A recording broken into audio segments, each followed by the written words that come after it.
নাই, এই রুকু কুরআনে যোগ করাটাই হারাম, এটা যোগ করা যাবে না। এর মধ্যে সাজদা হলো কয়টা? 15টা। এই দেখেন, আপনি যদি মুসলমান হয়ে থাকেন তবে অবশ্যই ভিডিওটি শেয়ার করে দিবেন। আসসালামু আলাইকুম প্রিয় মুসলমান ভাইরা, আজ আপনাদের সামনে আমি একটি ভিডিও নিয়ে আসলাম। তার কিছু অংশ আপনারা দেখেছেন। আমরা যে মুসলমান যে বিষয় স্বীকার করে মুসলমান হয়েছি সেটা নিয়ে আজ টান পারাপারি শুরু। কোরআনে যারা সংরক্ষণ করেছেন তারা কোরআনের প্রথমেই লিখেছেন যে জালিকাল কিতাবুল লা রাইবা ফি, এই কিতাবের মধ্যে কোনো সন্দেহ নেই। কোনো সন্দেহ নেই মানে এর মানে যে চন্দ্র সূর্য আমরা যেভাবে দেখি দিনের আলো যেমন সত্য, এর ভিতরে যতগুলো জিনিস আছে ততগুলোই ঠিক এই রকম সত্য।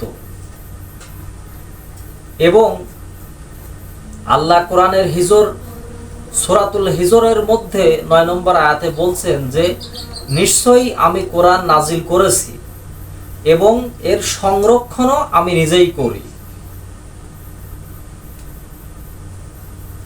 তাহলে আল্লাহ যেখানে কোরআন সংরক্ষণ করছেন, নিজের দায়িত্ব নিয়েছেন। করবেন, আমি আপনাদেরকে একটা কোরআন উপহার দিব ইনশাআল্লাহ।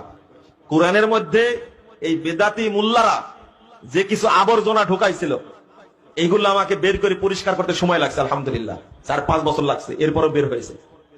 তো কি ঢুকাইছে? কোরআনের মধ্যে রুকু ঢুকাইছে। কি ঢুকাইছে?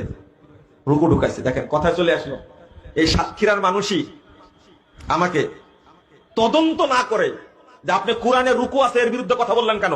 আপনি জানেন না আমিরে জামাত যে কোরআন ছাপাইছে অনুবাদ, তার মধ্যে রুকু আছে? আমি বললাম যে আমিরে জামাত কোরআনের মধ্যে রুকু দিয়েছে, আমার কি তাতে?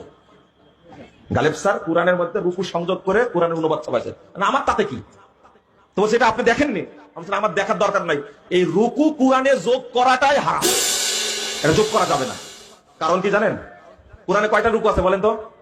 কয়টা রুকু আছে? উত্তর দেন, হাফেজরা বলতে পারবে। আরে আয়াত এটা 540টি। এই তো, এই যে আব্দুল হালিম সাহেব পারছে 540টি। কেন জানেন? এটা 400 হিজরির পরে বুখারার হানাফি উলামা কেরামের মধ্যে যোগ দিয়েছে। রমাজান মাসে প্রত্যেক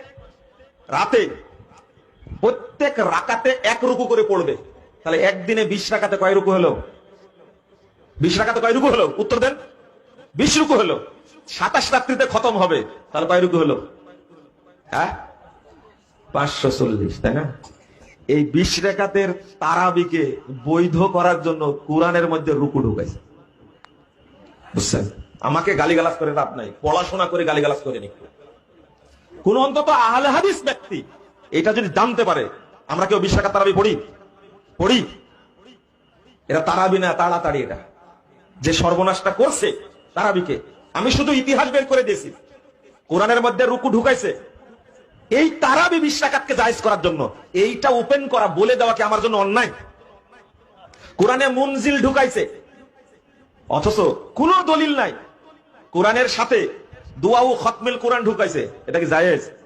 কোরআনের মধ্যে সাজদা হলো কয়টা? 15টা।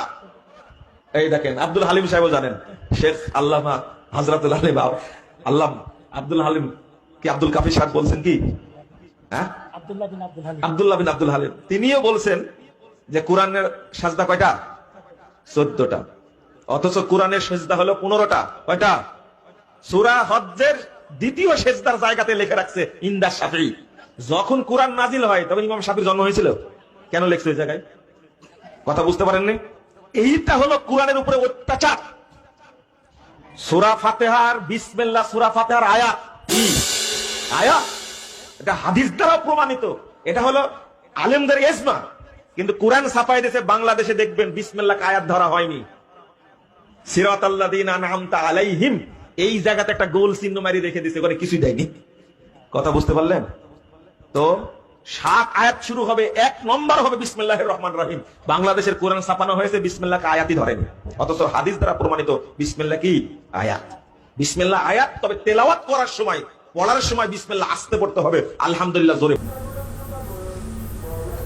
তো এখন কোরআনের ভিতরে রুকু নাই, রুকু দেওয়া হারাম, তাহলে এই সব আলেমদের সাথে থাকলে আমাদের ঈমান থাকবে কি?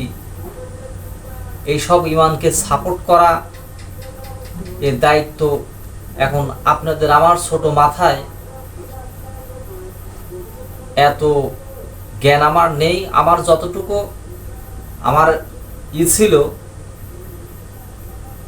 আমার মাথায় এসেছে, আমি আপনাদের মাঝে এটুকু জানিয়ে দিলাম যে আল্লাহ দিয়েছেন কোরআন। আল্লাহ কোরআনে নিজেই বলছেন যে এই কোরআন দিয়েছি মুত্তাকিনদের জন্য পথ প্রদর্শক। আর এই কোরআন যদি কেউ ভুল ধরে, যদি বলে যে এই কোরআন ভুল, তাহলে সেই মৌলবী কিংবা শায়েখ হোক আর যাই হোক তাকে পড়তে হবে। আরে আমি তো ছোট মানুষ, আমার তো অত এলেম নাই। আপনাদের জন্য বাজারে একটা কিতাব ছেড়ে দিব, পড়বেন। কিতাবের নাম হচ্ছে তাফসিরে বাশারি।